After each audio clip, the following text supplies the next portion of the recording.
and welcome to the Research Works podcast, brought to you in association with Curtin University and the Healthy Strides Foundation. Your hosts are Dr. Dana Poole and Dr. Ashley Thornton, and together we will interview world-leading researchers in the area of child health to support your practice in being more evidence-based. Welcome back, everyone, to another episode of Research Works. Welcome back. We're really happy to be here. And today we are excited to introduce our wonderful guest, Dr. Hayley Passmore, to talk about her incredible body of research. And we're going to focus on one main paper today titled Reframe the Behaviour, Evaluation of a Training Intervention to Increase Capacity in Managing Detained Youth with Fetal Alcohol Spectrum Disorder and Neurodevelopmental Impairments. But there's obviously a larger body of work at play here that we're going to touch on as well. So welcome, Hayley. Hi, Ash. Hi, Dana. Hello. Thank you for having me on the show. I feel really privileged to be here with you both. And just flagging that today we're meeting on Noongar Whadjuk Budja. And I feel very honoured and privileged to work alongside many Aboriginal people and Torres Strait Islander people and to live and work on Noongar Whadjuk land. Oh, it's beautiful. Yeah. Absolutely. Thank you for that. And, you know, this body of work that you've completed alongside these people is really unique and really important. And we love the approach and training program that has resulted from all of this work. It's, you know, a real nod to knowledge translation and it's really all of that in action. So congratulations on that. Thank you. Yeah. Thanks. No, I'm really excited so to cool. getting into some of the nitty gritty of it. Yeah, so are we. But before we do that, we want to tell our listeners a little bit about you, Hayley, and all the impressive things that you have done. You're a child health researcher based at Telethon Kids Institute in Boorloo, Perth. Hayley's qualifications in child health, criminology and psychology, and over 10 years working in adult corrections and youth justice facilities. In 2019, Hayley completed her PhD focusing on the workforce development component of the internationally recognised Banksia Hill Detention Centre study, the first Australian study to explore the prevalence of fetal alcohol spectrum disorder, or FASD, among justice-involved young people. Hayley is the project lead and developer of Reframe Training, an evidence-based program educating frontline staff on the management and support of young people with neurodisability. Hayley's received international recognition for her research and its impact, including receiving a 2020 Churchill Fellowship, being named a 2021 AMP Foundation Tomorrow Maker, and a 2022 WA finalist for Young Australian of the Year. Jeepers! I know. That's so cool. What's 2023 got in store for you? No pressure, right?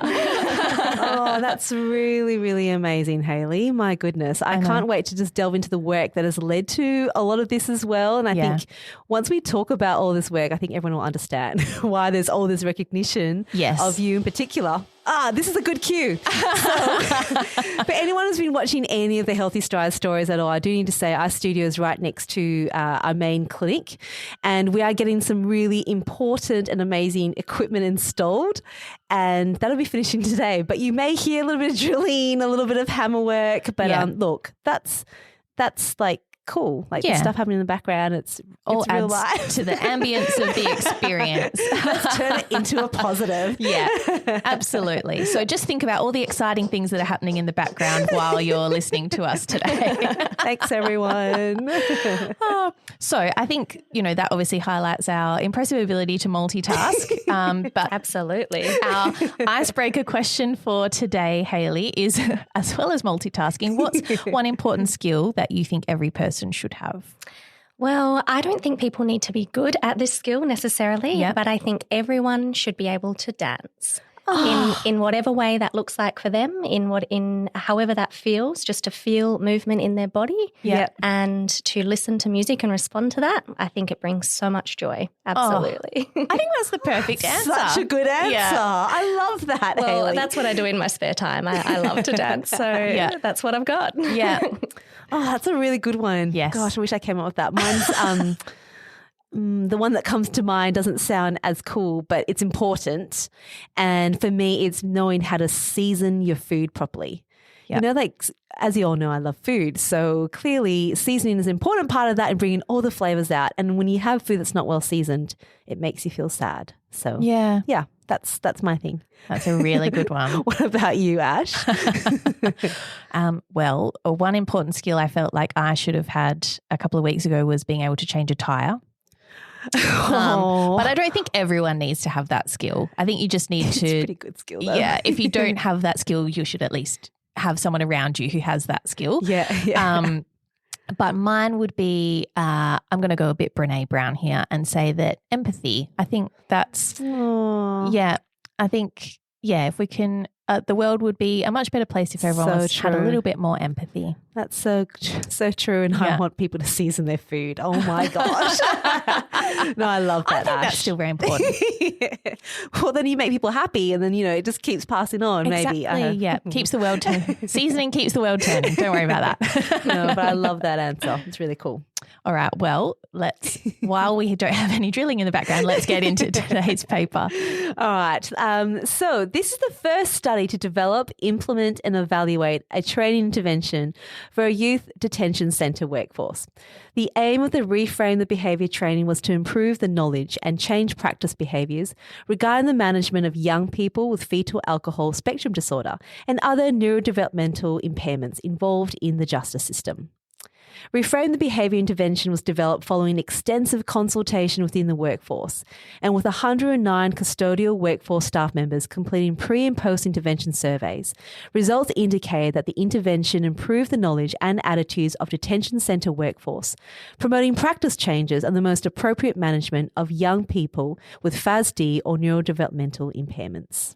Thanks for that, Dana. No problem. And Hayley, I know we've teased it a few times, but before we get into the details of your paper, I was hoping we could kind of take a step back and you could give our listeners a bit of an overview of fetal alcohol spectrum disorders, or FASD as we'll probably refer to it over the course of the podcast. And just talk us through the background and what the evidence tells us around FASD. Yeah, sure. Thank you. So fetal alcohol spectrum disorder is a severe and lifelong neurodevelopmental disorders.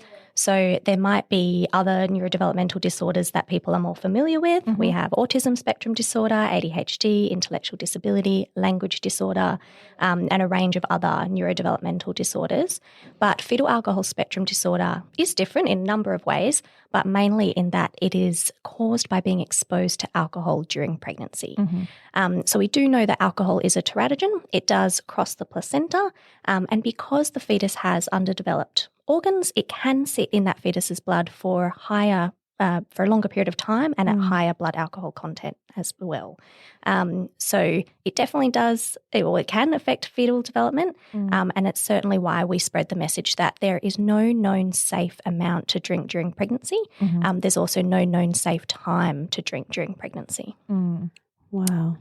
And severe impairment, when we're talking about the spectrum, severe impairment is am I right in thinking that it's at least 3 of the 10 of what we refer to as neurodevelopmental domains? Is that? Yes. So we had our own Australian guidelines to diagnosing fetal alcohol spectrum disorder, or FASD, published in 2016. So they are still relatively new, and for clinicians who haven't seen them or aren't aware, they can be found on fasdhub.org.au. Yep. There's also lots of online modules and other things for health professionals to have a look at there. Right. But basically, to meet criteria for a FASD diagnosis in Australia currently, we need to know that there was prenatal alcohol exposure. Mm-hmm. We also need to ascertain that there is severe impairment in at least 3 areas of neurodevelopment. And those guidelines recommend assessing up to 10 areas of neurodevelopment. Mm-hmm. And then the physician, usually a paediatrician if it's a child, will then also look at whether there are particular facial features. And currently you can end up with a diagnosis of fetal alcohol spectrum disorder with 3 sentinel facial features or with less than or no sentinel facial features. And it's really important to note that people with fetal alcohol, or most people with a FASD diagnosis, will have less than or no sentinel facial features, right. And it will be internal brain damage that has occurred, and that will be coming through often in functional and behavioural impairments and challenges. Yeah, that's really interesting. And I guess my question from that is, what time frame does this get assessed? And sort of what age would you expect this to be? And I guess following on from that is there the risk of misdiagnosis? And how does that work in those early years? Yeah, absolutely. It's such a good question, because what we hear so often is that young people will not be getting assessed until the challenging behaviours come through in school, so the early years of primary school. Yeah. And we routinely hear of children and young people being suspended and expelled in year 1 and year 2 in, mainstream education settings for challenging behaviours that haven't yet been linked back to their neurodevelopmental disorder. Oh, gosh. So certainly the school years is when it is picked up. Yeah. It can be assessed from birth if it is at the most severe end of the spectrum and there are particular facial features, but most commonly that's just not the case. Oh, wow. And I guess that's just so tricky, isn't it? Because by the time you head into school and you haven't had any previous intervention, we always talk about early intervention, but it's not possible if you don't have a diagnosis or it's not being recognised and yet you go through the system and be incorrectly labelled, I suppose. Absolutely. And as you've said, so many young people with FASD will not be diagnosed. Oh, wow. And so oftenly we hear of young people who have been misdiagnosed, which is really challenging because it means that their needs are just not being met. Yeah. So what kind of misdiagnosis, what are some other diagnoses that could be labelled for someone who indeed actually has FASD? Well, many what we see is young people who have other neurodevelopmental disorders, but it's also really important to note that people can have comorbidities, so they can have both diagnoses at once.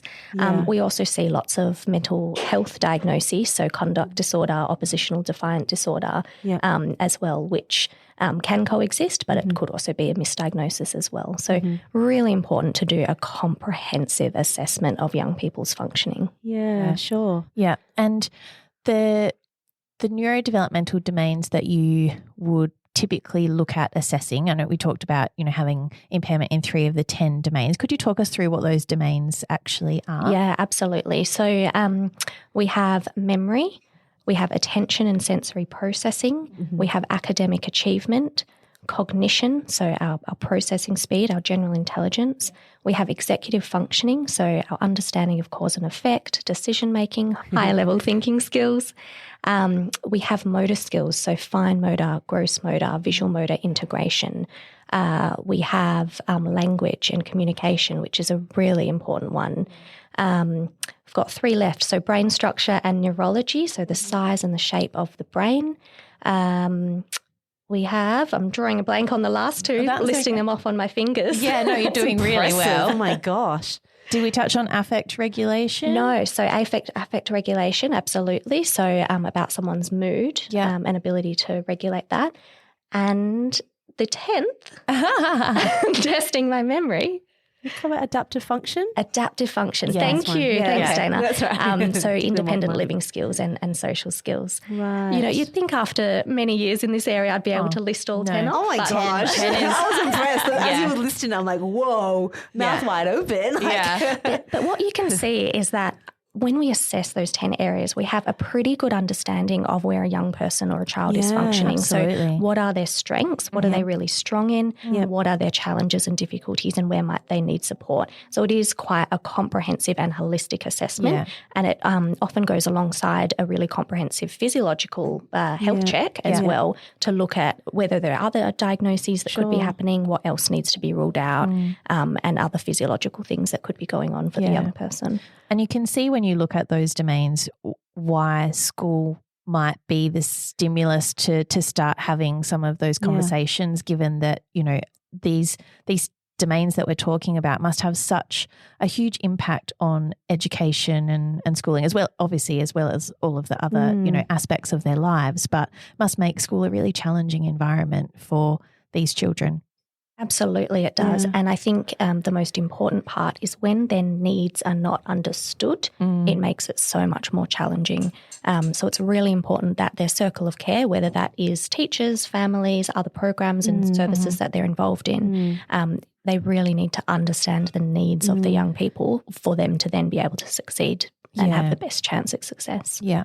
So where do we most commonly see challenges? Which are there some domains where you're more likely to see challenges than others for children with FASD?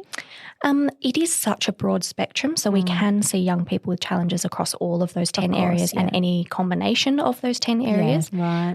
But common behaviours that we'll see amongst young people with FASD can include things like being really impulsive or hyperactive, issues with abstract concepts like time and money that can be really tricky for young people, issues with understanding social rules and expectations. So being able to read a social situation and then follow through with the task or with what's happening in the group. They can be easily manipulated or misled by their peers and bullied. And also lots of issues with language and communication. So comprehending what is being said to them, but then also being able to respond in a way where they're saying what they actually mean back. Yeah. And I mean, I think we're kind of going down this path already, but could you explain to us and to the listeners why, young people with FASD or other types of neurodevelopmental impairments might be at increased risk of coming into contact with the justice system? Yeah, absolutely. So one of the really big ones is challenges with executive function and challenges with understanding cause and effect. So quite often young people with FASD won't be able to think through what can happen as a consequence of their behaviour and what it might mean for other people as well, and that these things can be really damaging for other people. So we have young people who are potentially becoming into contact with the criminal justice system because they haven't understood a situation, but they've also had their own responses misunderstood. So they might have been in police interviews or court proceedings and not comprehending what is happening, and therefore they're not able to give the most accurate response for themselves. So there's issues at every single stage there can be issues at every single stage of justice involvement. And we knew before the research that we've done here in Western Australia, we knew that around 23% of young people in Canadian youth detention centres had fetal alcohol spectrum disorder. We also know that a young person with FASD is 19 times more likely to end up incarcerated when compared to a young person without FASD. Wow. So there's certainly a link here going on between individuals with FASD and justice involvement. But prior to our research here in WA, we had no indication of what that prevalence would look like here in Australia. Yeah. So let's talk about that a little bit and the Banksia Hill Detention Centre, and perhaps, for people who aren't familiar with Banksia Hill or, perhaps who aren't here in Western Australia, you could kind of tell us a bit about that project and what you actually found or what the team found in terms of prevalence of FASD. Yeah, sure. So we did a study. I was part of a really large team of researchers and clinicians led by Professor Carol Bauer, who is just an exceptional epidemiologist. And we did the first prevalence study to look at how many young people have fetal alcohol spectrum disorder in youth detention in Australia. So we were based on site at Banksia Hill Detention Centre. Now, Banksia Hill is the only youth detention centre for the entire state of Western Australia. Wow. Most other states and territories in Australia have multiple youth detention centres. We just have the one for the entire state, which means that some young people are pretty far from home and from family and country. Now, I will just preface this by saying that clearly I am not a Department of Justice WA staff member. So anything that I say is on myself and Telethon Kids. It's not on the Department of Justice. And actually we were really privileged to work with them to have the access to the young people who are in Banksia Hill and to be able to do this research, which really was unprecedented. We had our team of clinicians, which included a paediatrician, an occupational therapist, a speech and language pathologist, and a neuropsychologist based on site at Banksia Hill, doing really comprehensive assessments of the young people from 2015 into 2017. So for 2 years, we had that team based on site. They would assess those areas of neurodevelopment that we spoke about earlier. And some of the assessment processes took days, weeks and months. We really spread it out over extensive periods of time to make sure that we were giving the young people, well, firstly, it was their choice if they wanted to participate. And we were really flexible with what was happening for them. So if there was a football game on or something else that they wanted to participate in, then we would absolutely let that happen. But most young people were really happy to be a part of the study. Often they'd say, it gets me out of school for the day. But really, once we also explained to the young people and then to their family or caregiver, so we also had to have written consent from their family or caregiver out in community.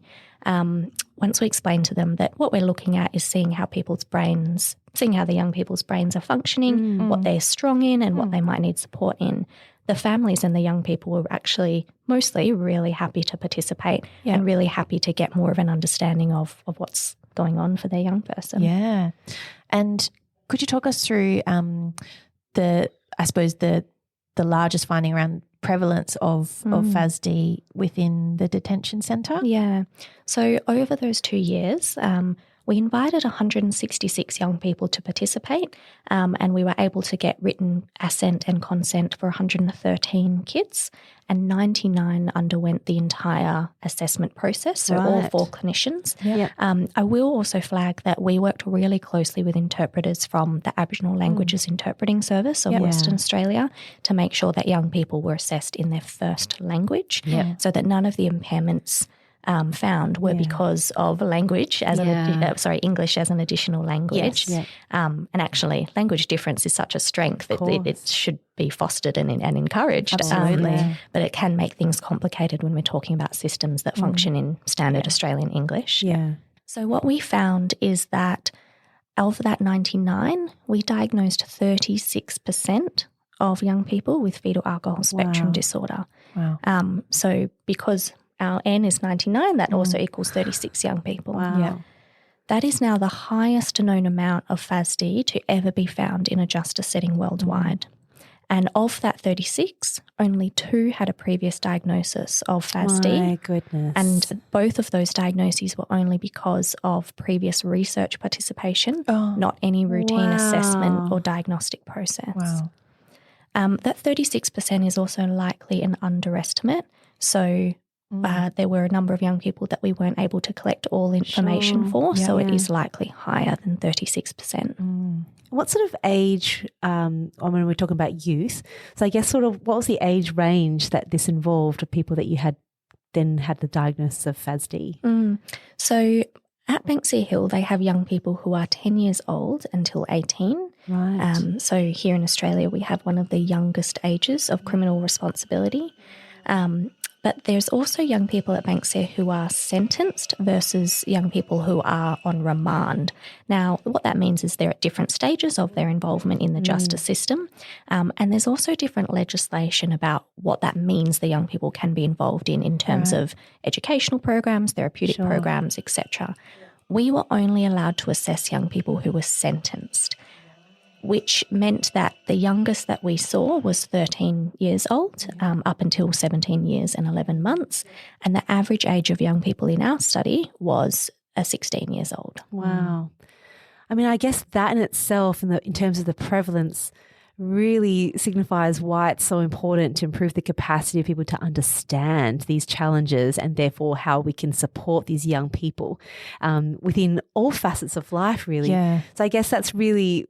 I can see why you developed Reframe the Behaviour. So can you talk us through a bit more now in terms of why you developed it and what it really entails? I absolutely happy to. I will just add something in here. So while we diagnosed 36% of young people with FASD, we went in there looking for FASD, right? That's what we were funded to do through the National Health and Medical Research Council. That was one of our main objectives. What we did not expect to find is that we diagnosed 89% of all of those 99 young people with at least one area of severe impairment in all those areas of neurodevelopment. So that's 9 in 10 young people with at least one area. Most young people were severely impaired in more. So 65% of the young people severely impaired in 3 or more areas and 23% severely impaired in 5 or more areas. And some young people in up to 7 areas. Wow. So we are talking about young people with brains that are not typically developed, but they've been engaged in all these systems that expect them to act in a way as if they are typically developed. They appear a certain way on the outside and what's happening inside is just not understood. And that really moved the conversation for us away from just being about FASD to now being about neurodevelopment more generally. And what we realised is that for even the frontline staff who are working and supporting with these young people on a daily basis, actually it doesn't matter whether it's FASD or whether it's another neurodevelopmental disorder.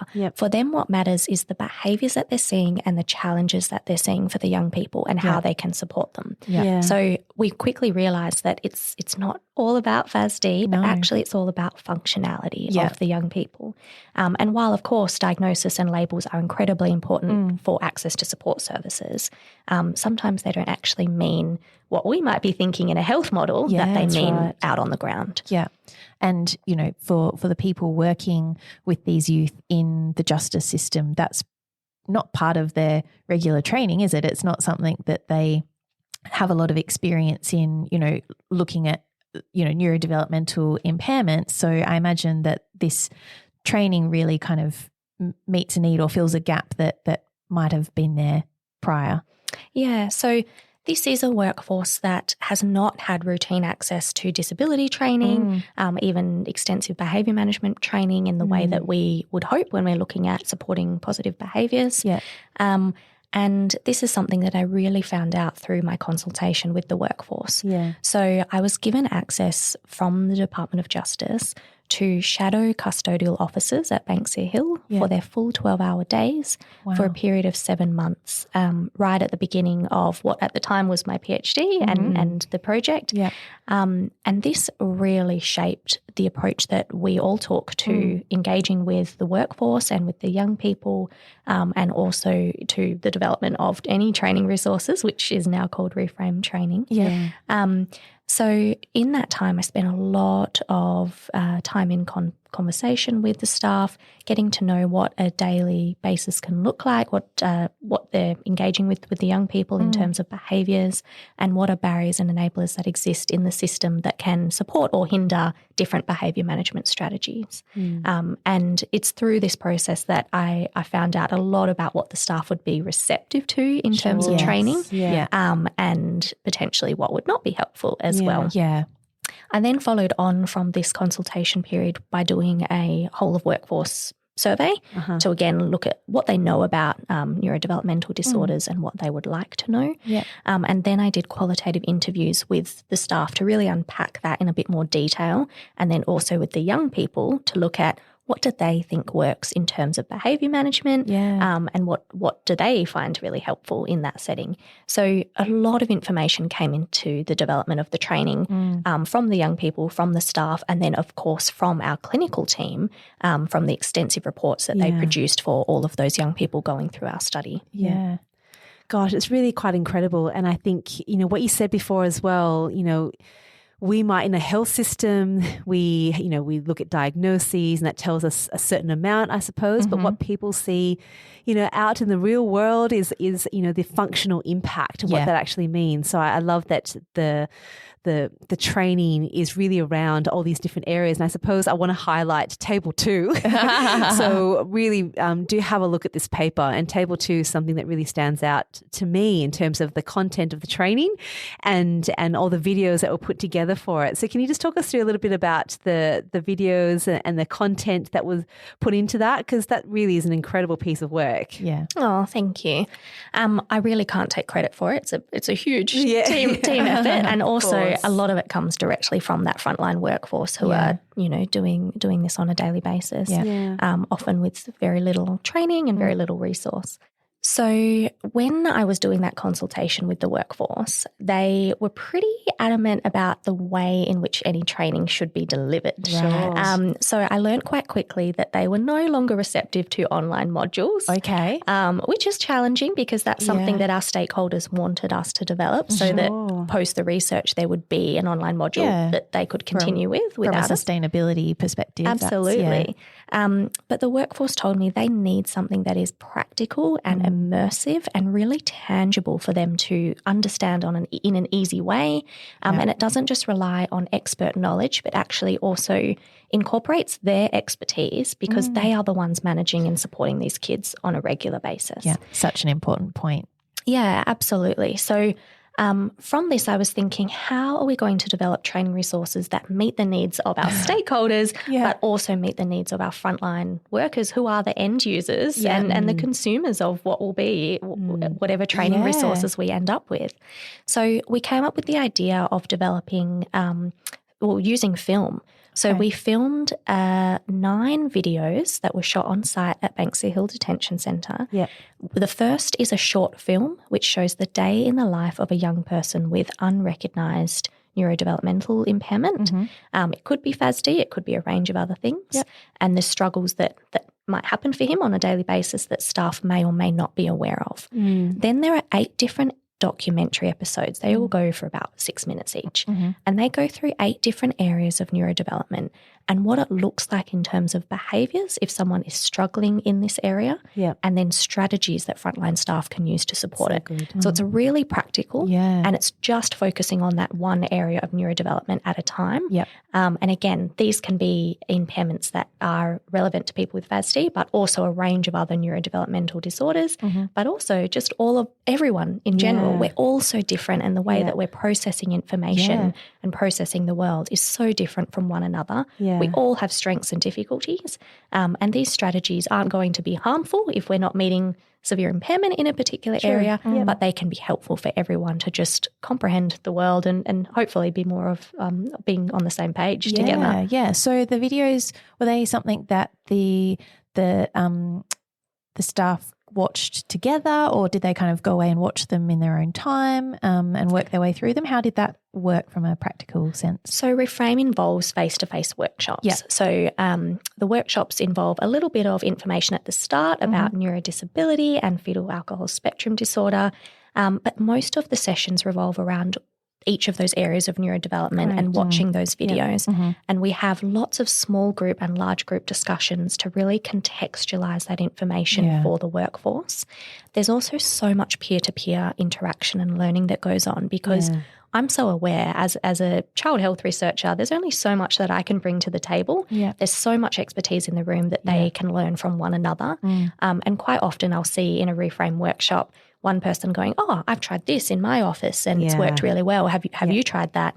And someone will go, oh, what a great idea. And, we've been doing it this way. And there's so much already happening on the floor. But there's also very little time for staff to stop and think about why and reflect. Why have I chosen to do it that way? What does that mean? What could I actually be helping here without even knowing that I am? Why was that a successful strategy? That's and I think harnessing that peer relationship is such a vital component of success and sustainability. But I think what you've described there also speaks to the power of really authentic partnerships, like partnering with all the key stakeholders and end users of any kind of intervention that you're developing is so important to make sure that it meets their needs. Absolutely. And I think this is something that we struggle with in health research, to do really authentic and appropriate consultation. And it can, as much as our funding bodies are looking for that consultation, we really need to make sure that we're not doing it in a tick in the box kind of way, but actually it's going to have better outcomes for all of us. Absolutely. If we do that right from the beginning. And I suppose the translation into practice becomes, seamless. It's not going to have that big gap we keep talking about. So I just want to sort of, in terms of some of the examples of what we're talking about in terms of the short films, just to draw your attention to it, there will be a topic, one of the neurodevelopmental function areas like you listed was, say, adaptive function. And the sentence you have to describe it is underpants first, pants second. And then you go through a whole series of just things where you kind of go, you can picture it. And in my mind, as an allied health professional working in this space, I can recognize some of the children that we work with that will have features because it's a neurodevelopmental disorder. You have areas of executive functioning that may be impacted, and you kind of go, oh, this is brilliant in terms of what you can say to describe what it is, because I think it's sometimes not very tangible. But its output is this potential behaviour that might be like a nuisance at school, for example. So I just love that you've kind of really put it into a way that's really, really tangible for people who might not know what adaptive functioning might be. Like labelling the impairment is one thing, but then actually demonstrating what that looks like in the real world is another, isn't it? Yeah, and I think that's why this has been so powerful, because particularly in the short film where we can see the challenges of the young person.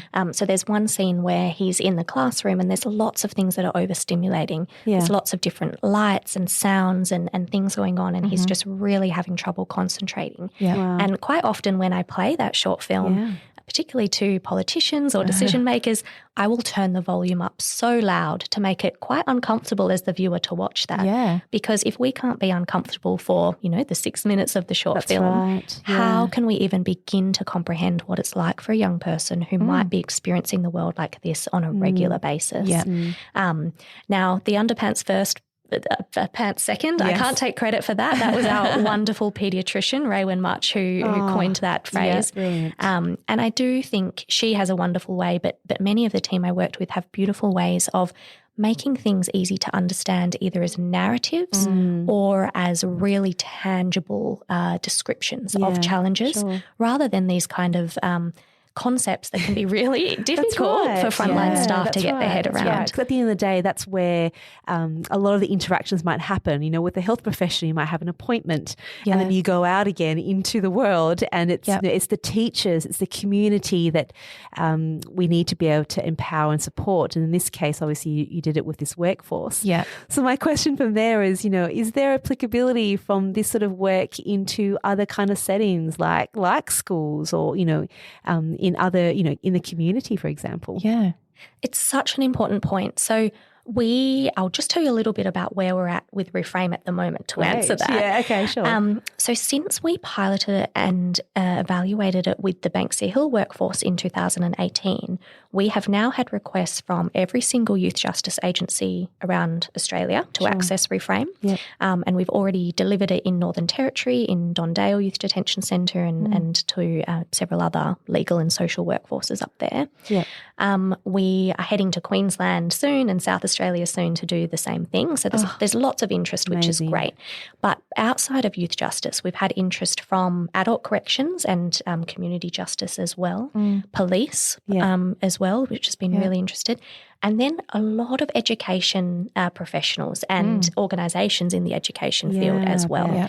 So what we've heard is that from a lot of teachers and education assistants and other education professionals, there isn't any training at the moment that captures it in this way, where we're focusing on functionality rather than diagnosis.